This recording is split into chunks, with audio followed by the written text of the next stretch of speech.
Hello everyone, आपका स्वागत है हमारे चैनल बायोलॉजी एकेडमी में।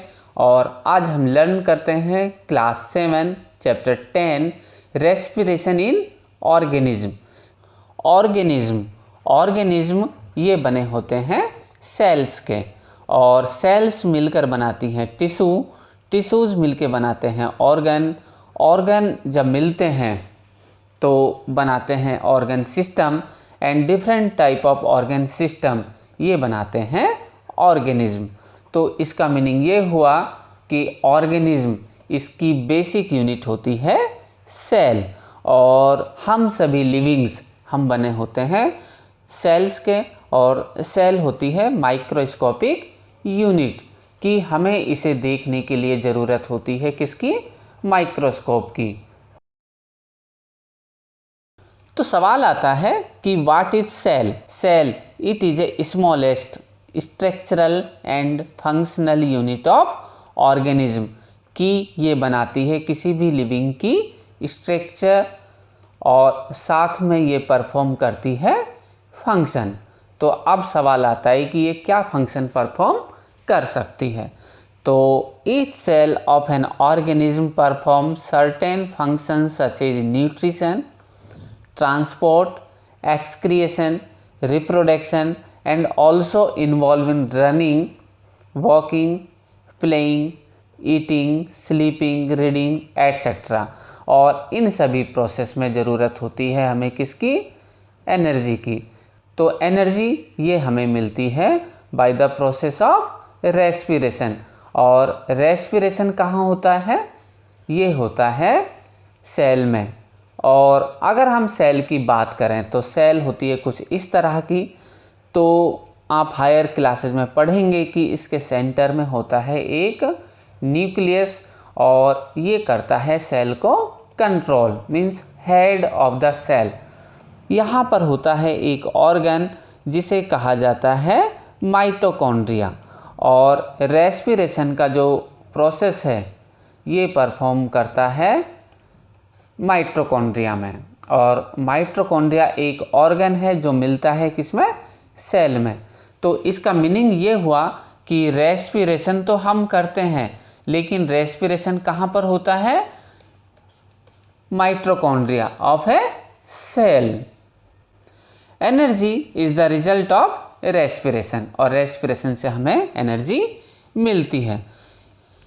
जब भी हम बात करते हैं रेस्पिरेशन की, तो सरफेस पर और हाइट पर, तो सरफेस पर ऑक्सीजन ये होती है हाई। तो जैसे जैसे हम हाइट पर ऊपर की तरफ मूव करते हैं, सपोज हम चले गए कहाँ पर? कैलाश पर्वत पर। तो कैलाश जो पर्वत है तो वहाँ पर ऑक्सीजन की कंसंट्रेशन ये होती है कुछ अमाउंट में लो, और इसीलिए जब हम कैलाश की जर्नी के लिए जाते हैं तो अच्छी तरह से चेक किया जाता है कि कोई भी पर्सन रेस्पिरेटरी डिजीज से तो अफेक्टेड नहीं है। रेस्पिरेशन में इनटेक की जाती है ऑक्सीजन, और ऑक्सीजन इनटेक करने के बाद में ये रिलीज़ करता है एनर्जी। तो इनटेक करने पर जो रेस्पिरेशन है इसे हम डिवाइड करते हैं 2 कैटेगरीज में। एक होता है एरोबिक, दूसरा होता है एनएरोबिक। एरोबिक रेस्पिरेशन में glucose with the use of oxygen ये बनाता है carbon dioxide, water and energy. तो इस इक्वेशन को हम इस तरह से लिख सकते हैं कि हम लेते हैं यहाँ पर ग्लूकोज, और ग्लूकोज के साथ हमें ज़रूरी होता है ऑक्सीजन, और ये प्रोड्यूस करता है CO2 means carbon dioxide gas, water H2O, और रिलीज़ करता है एनर्जी। तो ग्लूकोज इस प्रोसेस में रिलीज़ करता है 1 मोल ऑफ ग्लूकोज ये प्रोड्यूस करता है 36 या फिर 38 ATP। तो यहाँ पर ATP का फुल फॉर्म होता है एडिनोसिन ट्राईफॉस्फेट।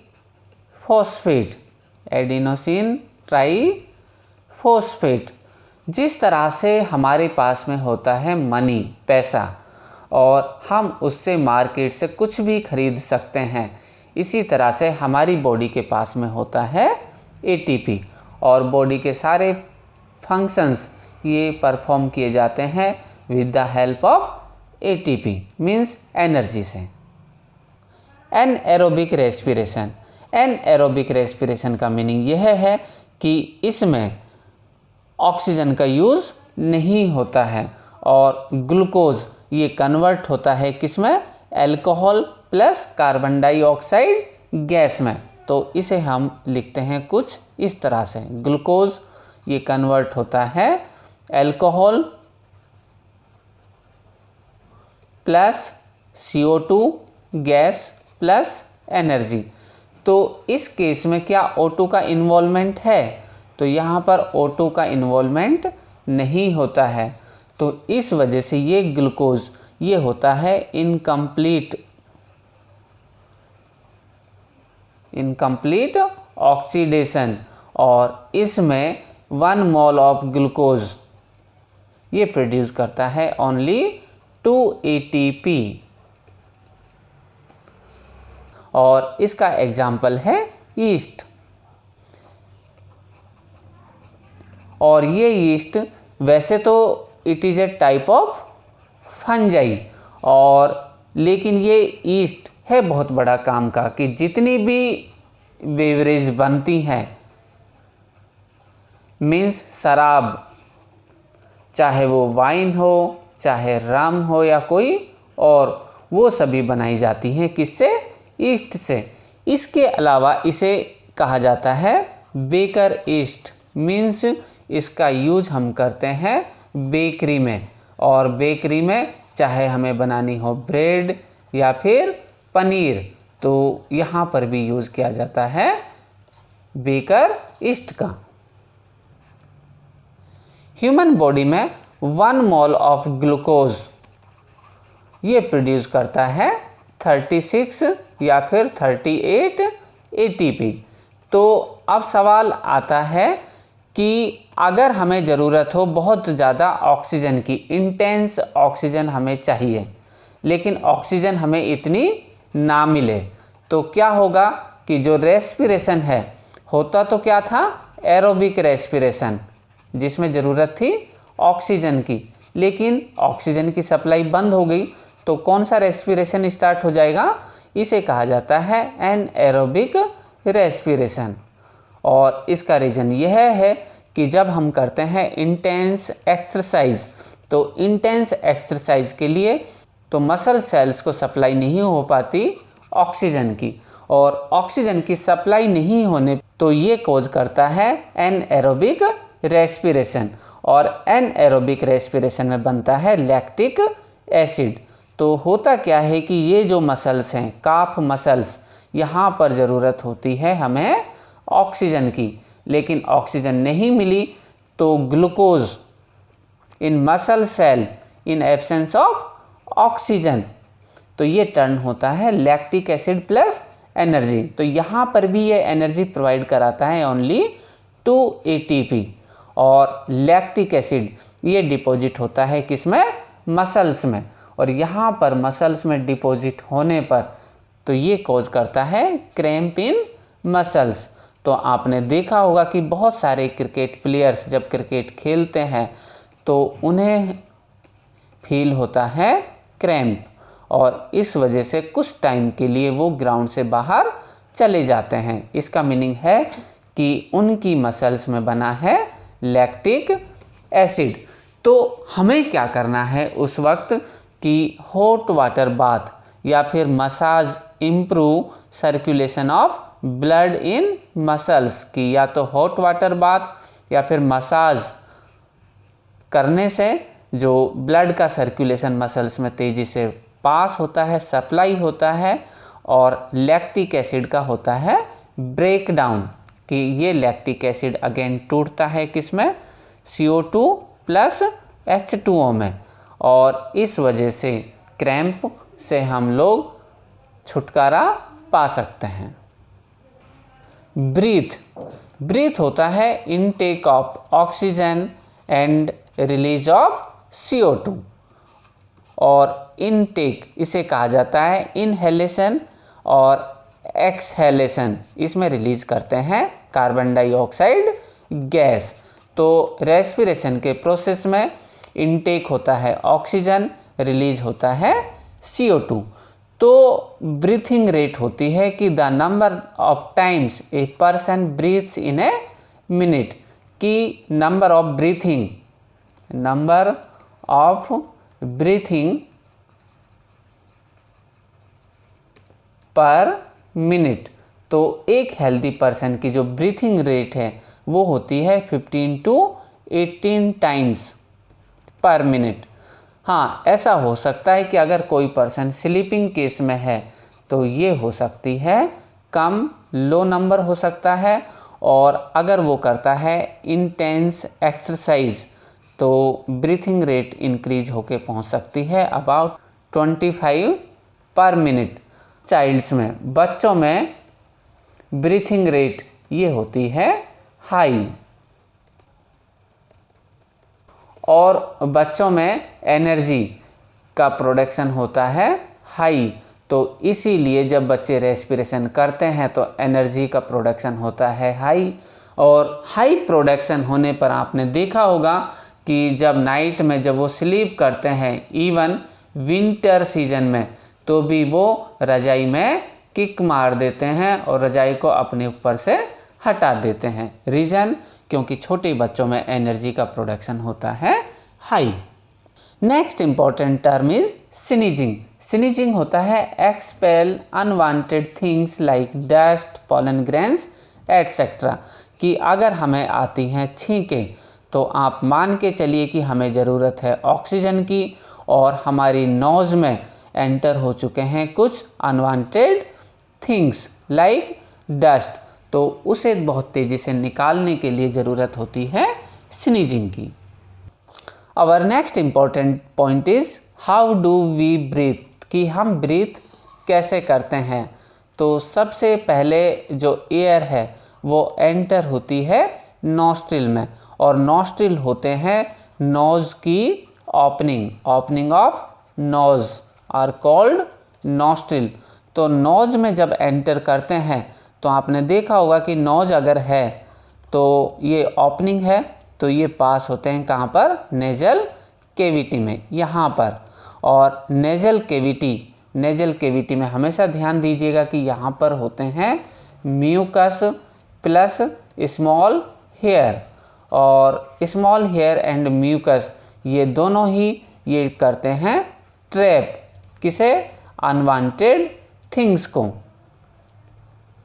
कि कोई भी unwanted things should be prevented by mucus and hairs, those are present in nasal passage। तो एयर ये पास होती है सबसे पहले नॉस्ट्रिल में, नॉस्ट्रिल से ये पास होती है नेजल केविटी में, नेजल केविटी से ये पहुंचती है कहाँ पर, विंड पाइप, और विंड पाइप से फाइनली लंग्स में। Lungs and other important organs like heart ये प्रोटेक्ट किए जाते हैं बाय चेस्ट कैविटी, और ये चेस्ट कैविटी बनी होती है रिब्स की, और इसका लोअर पार्ट ये कहलाता है डायफ्राम। इसका मीनिंग ये हुआ कि ribs and cage they protect internal organs like lungs and heart. During inhalation means oxygen intake करते वक्त, एंड ड्यूरिंग एक्सहेलेशन जब रिलीज करते हैं CO2। तो लंग्स में क्या क्या चेंजेज आते हैं, तो हम डिवाइड कर सकते हैं कि difference between inhalation and exhalation. तो इनहेलेशन में एयर ये एंटर करती है लंग्स में, तो आप देख सकते हैं कि जब एयर लंग्स में एंटर करती है तो क्या होगा कि रिब्स एंड स्टर्नम ये होती है रेज ऊपर की तरफ, और रेज होने पर डायफ्राम ये होता है कॉन्ट्रैक्ट इस तरह से, और डायफ्राम कॉन्ट्रैक्ट होने पर वॉल्यूम ऑफ थोरैक्स, ये वाला जो वॉल्यूम है ये हो जाता है इंक्रीज। जबकि एक्सहेलेशन में CO2 और अदर गैसेस ये रिलीज होती हैं फ्रॉम लंग्स। तो जब लंग्स से रिलीज होगी तो इनहेलेशन का होता है अपोजिट। तो यहाँ पर एयर ये होती है एंटर, इधर ये एयर होती है एक्सपेल। रिब्स एंड स्टर्नम इसमें होती है रेज, और ribs and sternum returns to their original position, कि पहले ये रेज हुई थी उसके बाद ये दोबारा से नॉर्मल पोजीशन में आ जाती हैं। डायफ्राम ये होता है रिलैक्स्ड एंड आर्च्ड अपवर्ड। तो आप देख सकते हैं कि धीरे धीरे कहाँ चला जाता है, upward side. And volume of thorax decrease, कि वॉल्यूम ऑफ थोरैक्स ये वाला ये हो जाता है डिक्रीज।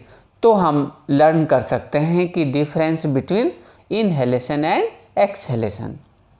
लर्नर्स, क्या आपको मालूम है कि हम एक बार ब्रीथिंग करने पर ब्रीथ इन वन टाइम कितनी गैस इनटेक करते हैं?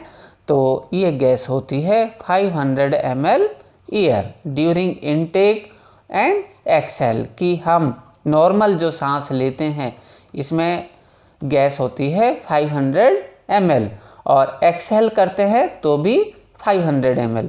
अगर हम फोर्सिबल एयर को इनटेक करें, लंबी सांस लें ज़ोर से और मैक्सिमम इनटेक करते हैं, तो ये एयर हो सकती है, तो ये हो सकती है 2500 टू 3000 ml की 2.5 लीटर से 3 लीटर के आसपास।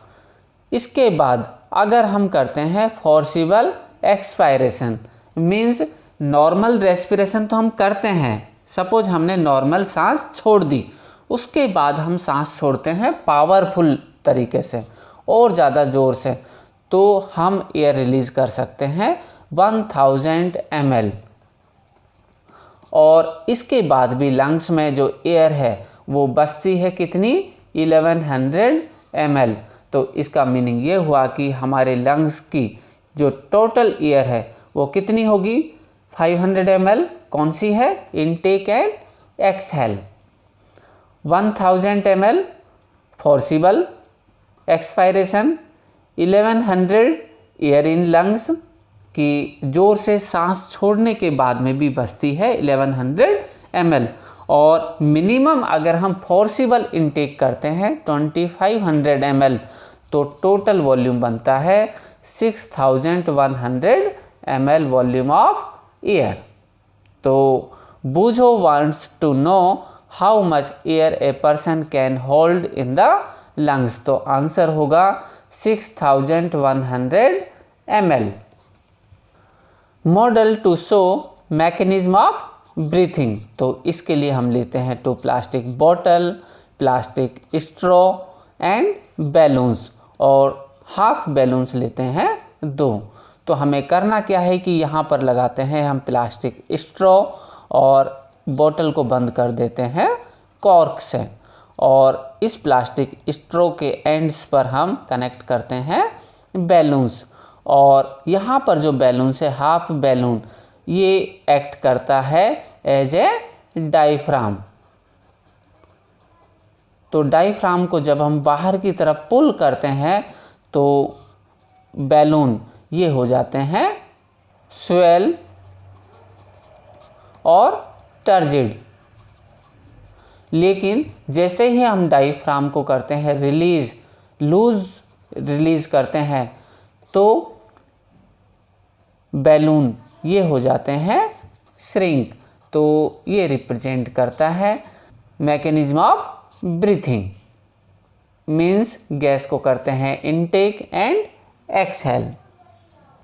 टेस्टिंग ऑफ है एक्सहेल गैस, तो इसके लिए हमें चाहिए एक टेस्ट ट्यूब, और इस टेस्ट ट्यूब में हम फिल करते हैं लाइम वाटर, और लाइम वाटर के बाद में हम लेते हैं एक स्ट्रॉ, और इस स्ट्रॉ से हम पास करते हैं released air, means exhale air.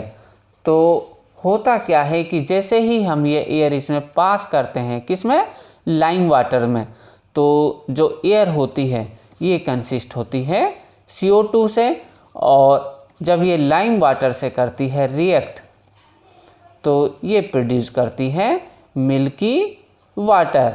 और milky water, the formation of milky water, ये शो करता है कि exhale air it is A CO2।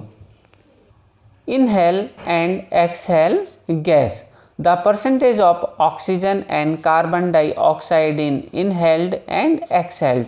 तो इनहेल जब हम करते हैं तो ऑक्सीजन हमारे एनवायरनमेंट में होती है 21% ऑक्सीजन है, और CO2 ये होती है 0.04%, और कुछ बुक्स में मिल सकता है 0.03% के आसपास। तो इनहेल के बाद जब हम एक्सहेल करते हैं तो ऑक्सीजन ये रिलीज होती है 16.4%, मीन्स 21 टोटल थी, 16 हमने रिलीज कर दी। अबाउट कितना परसेंट? 5% ऑक्सीजन हमने क्या की है? कंज्यूम की है। CO2 एनवायरनमेंट में थी 0.04%, लेकिन हमने रिलीज कितना किया है? 4.4%। रेस्पिरेशन ऑफ ह्यूमन डिस्कस करने के बाद में हम डिस्कस करते हैं कुछ अदर एनिमल्स में। तो सबसे पहले हम लर्न करते हैं ब्रीथिंग इन कॉकरोच। तो कॉकरोच यह है एक नॉक्टर्नल एनिमल कि ये रात के समय में ही घूमता है और लाइट की प्रेजेंस में ये छिप जाता है। इस कॉकरोच में होते हैं 10 pair of spiracles, small hole, और ये प्रेजेंट होते हैं बॉडी के लेटरल साइड में, यहाँ पर इस जगह पर प्रेजेंट होते हैं स्पाइरेकल्स, और इन स्पाइरेकल से एंटर करती है एयर और ये पहुँचती है ट्रेकियल ट्यूब्स में। ये साइड से एंटर करती है और ये पहुँचती है कहाँ पर? ट्रेकियल ट्यूब्स में। और ट्रेकियल ट्यूब्स में जो एयर पहुँचती है, एक्सचेंज जो गैसेज का होता है इंक्लूडिंग ह्यूमन, ये होता है with the help of diffusion. Means इसमें बायोलॉजी का कोई रोल नहीं है गैस एक्सचेंज में, इसमें इन्वॉल्व होती है फिजिक्स का कॉन्सेप्ट कि एयर हमेशा ये पास होती है high concentration to low concentration, और इसी कॉन्सेप्ट को कहा जाता है डिफ्यूजन, ये वाला डिफ्यूजन। तो हमेशा जो एयर का कंसेंट्रेशन है वो हाई टू लो मूव करता है, और कॉकरोच के केस में एयर ये एंटर करती है थ्रू स्पाइरेकल्स, स्पाइरेकल से ये पहुंचती है ट्रेक्यूल्स में, और ट्रेक्यूल से ये पहुंचती है सीधे हार्ट में। तो कॉकरोच के हार्ट की एक खास बात है कि इसमें जो हार्ट है ये होता है 13 चैम्बर्ड, कि जितने भी चैम्बर यहाँ से लेके लास्ट तक बने होते हैं ये कंप्लीट होता है हार्ट। तो एयर कहीं से भी एंटर होती है तो ये डायरेक्टली रीच होती है किसमें? हार्ट में। तो इसका मीनिंग ये हुआ कि इसमें प्रेजेंट होता है ओपन सर्कुलेटरी सिस्टम, कि ह्यूमन के केस में तो जो ब्लड है वो सप्लाई होता है आर्टरीज एंड वीन से, लेकिन कॉकरोच में इसकी कोई ज़रूरत नहीं होती है। इसमें ऑक्सीजन एंटर करती है हार्ट में, और हार्ट से वापस ट्रेक्यूल्स, और ट्रेक्यूल से स्पाइरेकल्स के थ्रू ये बॉडी से बाहर रिलीज हो जाती है। ब्रीथिंग इन अर्थवॉर्म, अर्थवॉर्म इसकी बॉडी होती है सेगमेंटेड। आप डायग्राम में देख सकते हैं कि इसकी बॉडी में प्रेजेंट होते हैं बहुत सारे सेगमेंट, और सेगमेंट होने पर इसमें ब्रीथिंग का स्पेशल कोई ऑर्गन नहीं मिलता है, तो ये ब्रीथिंग करता है with the help of skin, और इसीलिए इसकी जो स्किन है ये होती है मॉइस्ट एंड स्लिमी। जब इसे टच करते हैं तो ये हमें मिलती है कुछ स्मूथ, और इसकी स्किन से ऑक्सीजन ये डायरेक्ट एंटर होती है इनसाइड बॉडी। फ्रॉग ये है एम्फीबियन, और एम्फीबियन का मीनिंग ये होता है कि ये सरवाइव करते हैं किसमें?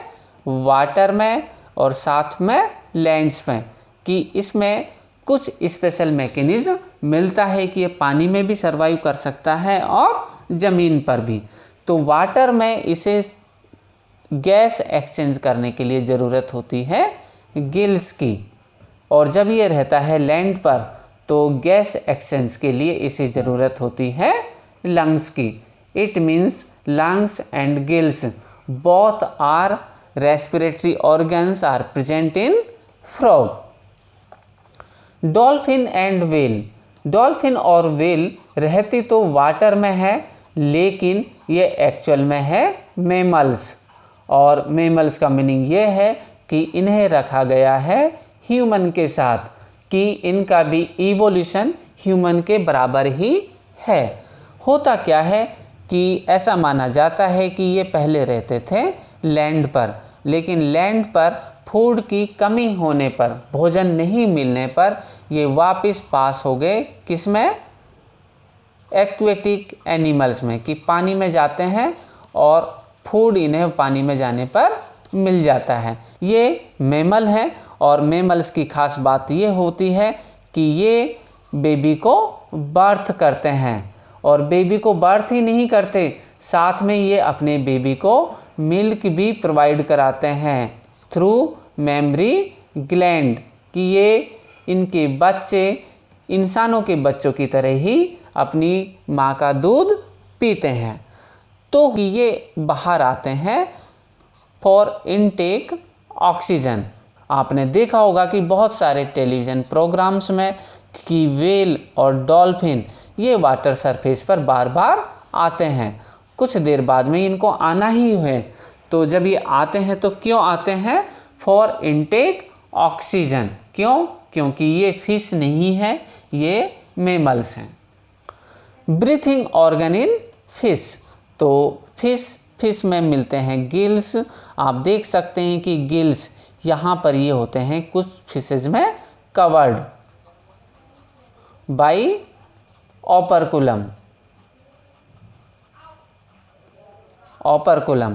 और ये गिल्स यूज़ करते हैं ऑक्सीजन डिजॉल्व्ड इन वाटर की। ऑक्सीजन तो है, लेकिन वाटर में कैसी है, डिजॉल्व्ड एक ऑक्सीजन है, घुली हुई ऑक्सीजन है। Gills are projections of the skin, definitely projections हैं। Gills are well supplied with blood vessels for exchange of gases, कि ये गिल्स ये देखे होंगे आप लोगों ने, तो ये होते हैं रेड, और due to more blood vessels, कि ब्लड वेसल्स इसमें होती हैं बहुत ज़्यादा, और ये कैरी करती हैं exchange of gases. Do plants also respire, तो आंसर होगा इसका यस। क्यों, क्योंकि अगर अर्थ पर मिलते हैं लिविंग्स तो मान के चलिए कि ये करते हैं रेस्पिरेशन, और रेस्पिरेशन में हमेशा इनटेक करते हैं ऑक्सीजन और रिलीज करते हैं CO2। तो हमारी तरह इन प्लांट्स में क्या नोज प्रेजेंट होती है, तो आंसर होगा नो, कि ऐसा कोई ऑर्गन इसमें प्रेजेंट नहीं होता है। तो अब सवाल आता है कि ये किस तरह से तो ऑक्सीजन लेते हैं और किस तरह से CO2 रिलीज़ करते हैं। तो प्लांट्स में मिलता है इसके लिए stomata. Stomata are present on lower surface of leaves, कि मान के चलिए कि यह है हमारे पास में एक लीव्स, और लीव्स पर मिलते हैं स्टोमेटा, और इसके लोअर सरफेस पर स्मॉल ओपनिंग होती हैं, और इनका काम ही यही होता है कि ये करती है गैस एक्सचेंज, और रेस्पिरेशन के केस में ये इनटेक करती हैं ऑक्सीजन और रिलीज़ करती है CO2। तो अब सवाल आता है, क्या स्टेम ये गैस एक्सचेंज करते हैं? क्यों, क्योंकि स्टोमेटा तो कहाँ प्रेजेंट होते हैं, लीव्स में। तो इसका आंसर होगा yes, stem also exchange the gases. और स्टेम पर कभी आप देखिएगा कि किसी भी प्लांट के स्टेम पर कटी हुई एक स्ट्रक्चर होती है, इस तरह से हल्की सी छोटी छोटी बारीक, तो वहाँ पर होते हैं लेंटिसेल्स, और ये लेंटिसेल्स इन स्टेम ये करते हैं gas exchange. Roots also intake oxygen from soil, through root hair. तो जब हम बात करते हैं रूट की तो इस तरह से होती है रूट, और इस रूट पर प्रेजेंट होते हैं छोटे छोटे से रूट हेयर, ये वाले। तो इस रूट हेयर को अगर हम बड़ा करके देखें, जूम करके, तो ये कुछ इस तरह से दिखाई देते हैं। तो ये है रूट हेयर, और ये रूट हेयर ये एब्जॉर्ब करता है ऑक्सीजन फ्रॉम सॉइल, और ये ऑक्सीजन ही नहीं, ऑक्सीजन के साथ साथ ये एब्जॉर्ब करता है वाटर एंड मिनरल्स। तो इसका मीनिंग ये हुआ कि प्लांट्स में जो रेस्पिरेशन करते हैं वो करते हैं लीव्स, इसके बाद स्टेम और रूट। तो लर्नर्स, आपको हमारा ये वीडियो कैसा लगा? अपने सजेशन और विचार कमेंट सेक्शन में ज़रूर दीजिएगा। इसी के साथ thanks for watching. Please like, share and subscribe our channel biology academy. Thank you.